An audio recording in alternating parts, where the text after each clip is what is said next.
Metal Gear Solid 4 Guns of the Patriots and Peace Walker are now available on the Nintendo Switch and Nintendo Switch 2. In today's video, I'm going to be taking a look at everything. As you know, with this release, this marks the very first time since 2008 that Metal Gear Solid 4 has ever been seen on a platform outside of the PlayStation 3.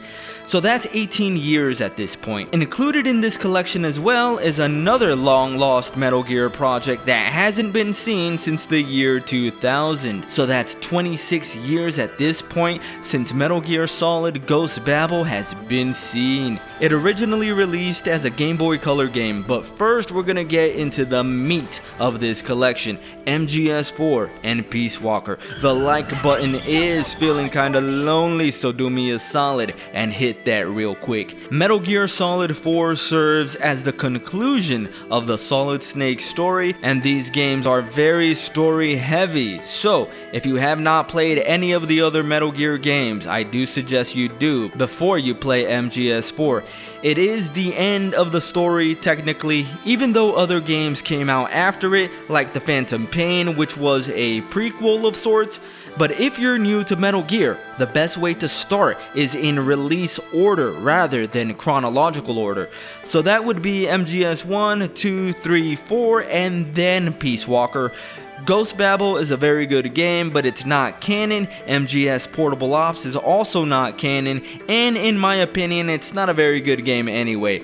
Peace Walker was the PlayStation Portable game from 2010, so you might be tempted to just shelve that one, but dude, I'm telling you, that is the biggest game in the series despite its size, and the most addictive as well. I would know. I spent like 400 games.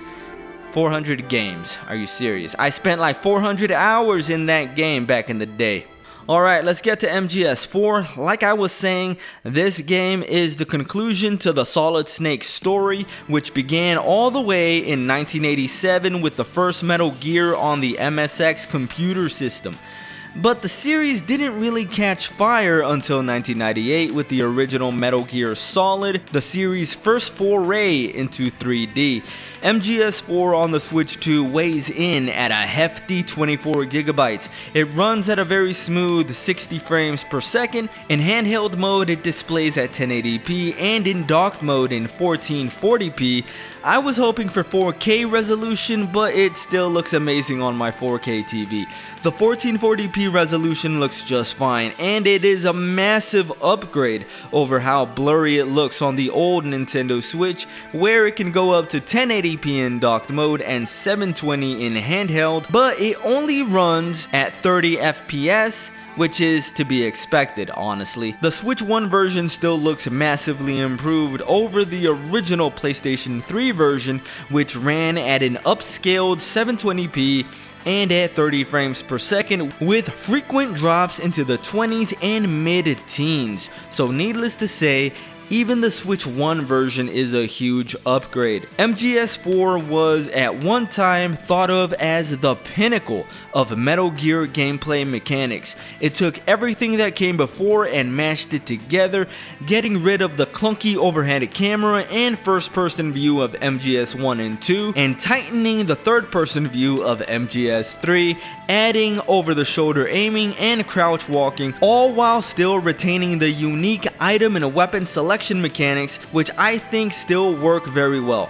Metal Gear Solid 5 eclipsed everything in this regard and still has not been surpassed if you ask me, but for its time, MGS4 was very well constructed. I think if you're a new player or if you started with MGS5, I don't think MGS4 will be that drastic of a change in terms of how it plays. I've probably played MGS4 a total of 4 times back in the day. I was never the biggest fan of this game, to be honest, and that mostly has to do with how its narrative unfolds. It's very wordy, which is normal for Metal Gear games. However, MGS4 I feel just does not come together well as a story. It's very incoherent, it feels sloppy. It seems as though this was one of those instances where the director, famously, you may have heard of him if you played his more recent Death Stranding games, Hideo Kojima. It feels as though he didn't have anyone to rein him in. It's like every single idea that popped into his head was added into the game, and it just does not mesh well. For example, there's a character you will be very acquainted with by this point in the game. This character dies, they have a long-winded death scene only to have another scene just a few minutes later. Because I guess Kojima forgot to add some lines to this character's death dialogue. So we're led to believe that this character died, we cut to something else, and then we cut back to that character that's supposed to be dead, and they're somehow talking again, even though we just saw them die, and then they die again. And then that happens one more time, so one single character has 3 different drawn out death scenes in one single sequence. Yeah. The whole game is not that blatant about it, but the entire story feels very clunky, and really the only thing that ever kept me coming back to this game was my attachment to the characters.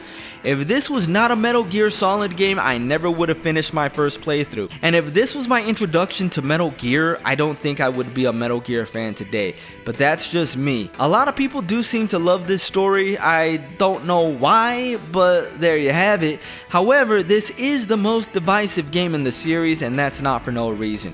Should you play Metal Gear Solid 4 on your Nintendo Switch 2?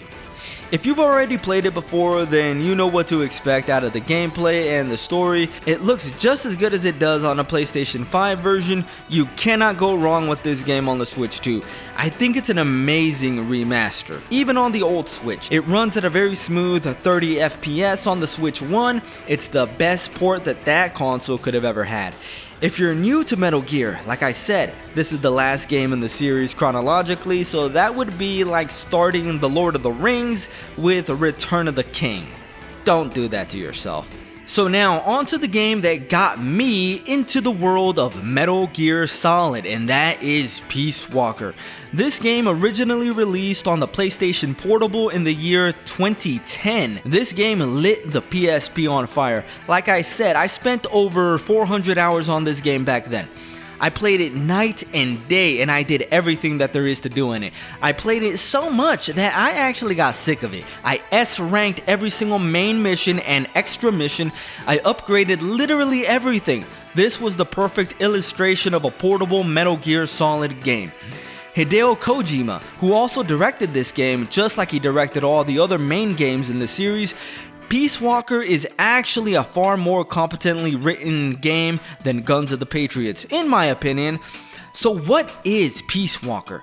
This game is the sequel to Metal Gear Solid 3. So in order, the story goes Snake Eater, Peace Walker, and then the Phantom Pain. If you ever played the Phantom Pain, then you know the base that gets obliterated at the beginning of the game.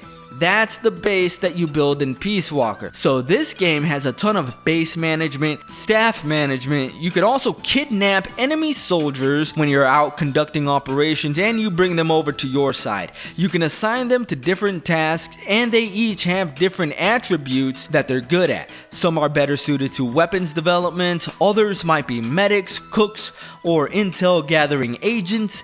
Some might be completely useless, and you'll just have to fire them. You can also assign them to jobs manually, or you can have the game automatically assign them to jobs for you. Either way, this is a very big part of the game. And I'm someone that never really cared about management games, but this one had me addicted. You also build your own Metal Gear in this game that you may or may not have to fight in a secret final boss battle at the end. You can forget I said that. As far as the actual combat gameplay goes, it's basically Metal Gear Solid 4 without the crawling mechanic. Yeah, you can't crawl in this game. You can lay prone, but you can't crawl. Crouch walking and crouch running is going to be your go-to low profiling tactic. CQC, or hand-to-hand combat, is also very intuitive in Peace Walker. The cutscenes in this game play out like dynamic comic book panels, which were very well drawn, and the music is incredible, as is the case with all Metal Gear games. The protagonist is a big boss, Naked Snake, whatever you want to call him. After the events of MGS4, he strikes out on his own in Costa Rica with his good friend Kazuhira Miller. Together they create MSF, a sort of private military force, and at the beginning of the game are stationed out in Costa Rica. out of the eyesight of other world powers, or so they think. A KGB agent finds them and lures them in with the offer of an offshore plant, which will later become MSF's base of operations. In exchange, they must find out what the CIA is doing in Costa Rica, because of course the CIA is involved. Why wouldn't they be? Each mission is a standalone mission, kinda like the Phantom Pain, but obviously this game is not open world, so at the end of every mission, you go right back to the mother base menu. Missions can be difficult or easy. If you choose stealth, it might take a little while to figure out the best paths through a mission. The longer you take, or the more enemies that you kill, the lower your score will be at the end of a mission. If you want to play the game like a third-person shooter, you can also do that. Enemies, however, are very easy to kill, and the ration system means that you never really run out of rations. So it's basically impossible for the enemies to kill you. For the best challenge, I recommend going for stealth. Shooting your way through is just gonna be way too easy. Peace Walker does not feature traditional difficulty levels. The story in this game is not the greatest thing in the world, but it is more Metal Gear, and it is better than Guns of the Patriots as an overall self-contained story. The way that certain classic characters are shown in this game made me want to experience the originals. Like I said, Peace Walker was my very first Metal Gear game, and there is a certain character in Snake Eater that is prominent also in Peace Walker who shouldn't be because they're dead, but the inclusion of that character in Peace Walker and the flashbacks they have with Big Boss compelled me to play Snake Eater. I had to play Snake Eater after Peace Walker. When I went back though, I started with MGS1 and went through them in release order, but Snake Eater was the game that I really wanted to play, and that's because of Peace Walker. So this game runs at 1080p and 60 FPS on both the Switch 1 and the Switch 2. So should you buy the Master Collection Volume 2 for your Nintendo Switch console, I highly recommend this collection or either of these games. That's gonna be it for this video. I'm SwitchPlayed, done.